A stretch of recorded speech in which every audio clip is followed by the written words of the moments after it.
అమ్మ భూమి ఉందా మీకు? ఉన్నది. ఎన్ని ఎకరాలు ఉందమ్మా? మాకు 3 ఎకరాలు ఉన్నది. 3 ఎకరాలు ఉందా? రైతు బిడ్డవే. ఎట్లా ఉంది రేవంత్ ప్రభుత్వం వచ్చినాక? రైతు బిడ్డ ప్రభుత్వం వచ్చినాక ఏమున్నా సార్ ఎట్లున్నది ఏం లేదు, ఇబ్బంది అవుతుంది, అన్నిటికీ ఇబ్బందులే. మాకు మా పిల్లగాని కార్మిక జాబ్ అని రేషన్ కార్డే కొట్టేసారు. కొట్టేసి మా ఊళ్ళో అందరికి ఇస్తారు. మాది అశోనారం.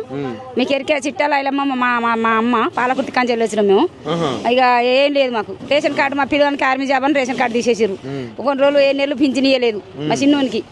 ఆయన ఎకలాంగుడు గట్టుండే పింఛనీయకపోతే మళ్ళీ మేము పెద్ద రెడ్డి వచ్చినప్పుడు మా ఊళ్ళే సార్ మాకు ఇట్లా పింఛన్ వస్తలే అంటే చిట్టాల ఐలమ్మ మనవాడు ఏంది వాళ్ళకి పింఛన్ రాకపోవడం ఏంది, పింఛన్ రావాలని మళ్ళీ చెప్తే పెద్ద రెడ్డి ఫోన్ చేస్తే మళ్ళీ కానపురం కాడ మా ఊళ్ళో వాళ్ళకి జాబ్ ఉందని కొట్టేసిరట. వాడు అయిన కాపు తల్లిదండ్రులు గుర్తిస్తుంది.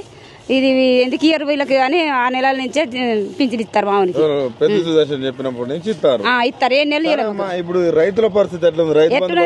రైతు బంధు లేదు, ఏంటి మాకు పట్టాలు కాలేదు సార్. పట్టాలు మాది అశోనారం, మాకు పట్టాలు లేవు, ఏంటి రైతు బంధు లేదు. వచ్చేటప్పుడు కూడా రైతు బంధు వస్తలేదు, లొల్లి పెడతారు చాలా మంది.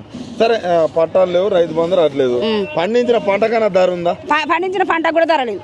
ధర ఎక్కడ సార్? ఇక ఇప్పుడు వానలు పడితే అడుక్కు పడతాయి కావచ్చు, మేము మీదుకుంటాం. ఇప్పుడు అడుగుంటే ఇంకే ఇప్పుడు వానలు పడితే మనం ఒట్టుకపోయినాయి అంటారు మీ నరసంపేటలో.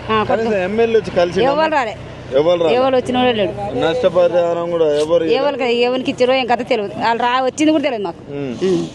ఫ్రీ బస్ ఎట్లుందమ్మా? ఏం ఫ్రీ బస్ ఎందుకు సార్? పైసలు పెట్టుకొని పోవా? అది ఎప్పుడు జాబ్ చేసే వాళ్ళకు అది మా పోవాలంటే నాడు మా కోడలు హన్మకొండ కాడ తీసుకొస్తాను పోతే మెట్ల కింద నేను పడతాంటిని ఆడోళ్ళు వేసి నూకితే. ఎందుకంటే నూకుతారు సీటు కొరకని. ఎట్లున్నా సార్ అప్పుడున్నట్లేదు, కేసీఆర్ అన్నట్టు లేనే లేదు. ఇప్పుడు కేసీఆర్ అని ఉండగా అన్ని పొలాలు ఒక్కొక్కడే చూపిస్తారు టీవీలలో. పొలాలు ఎండిపోతున్నాయి, ఇది ఎండిపోతున్నాయి. ఎందుకు ఇది మంచిగా ఆయన ఉన్నట్టే మంచిగా లేదు.